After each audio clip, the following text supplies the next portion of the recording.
Hello दोस्तों, आपका स्वागत है हमारे YouTube channel writer Mahesh Prajapati में। दोस्तों, आज हम एक न्यू ट्रैक पर सॉन्ग लेकर आए हैं जो फुल और फ्री है।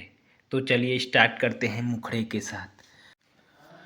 देखी जाना तो हारी जवानिया, मन करे बना ली अपन कनिया, सब धन तोहरे ही बाटे हो, बस भाव खालू तू हमारा से, अरे बस भाव खालू तू हमारा से, पटबू का जाके दोसरा से, पट जाए जान तू हमारा से, अरे पटबू का जाके दोसरा से, पट जाए जान तू हमारा से।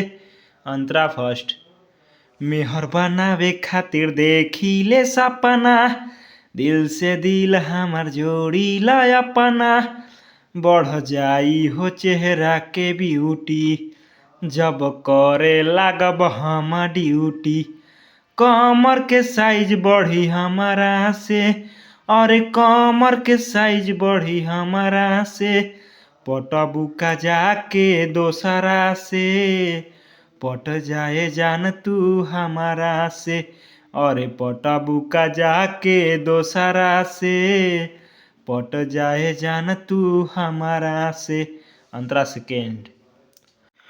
चढ़ल जवानी देखी हम भैनी पागल, तहरे से जान हमार दिल बाबा लागल, तोहरा ला लाइब महंगा गिफ्ट हो, महेश राज संगे हो जा शिफ्ट हो, सट जाए जान तू हमारा से, सट जान तू हमारा से, पटबू का जाके दोसरा से, पट जाए जान तू हमारा से, अरे पटबू का जाके दोसरा से, पट जाए जान तू हमारा से।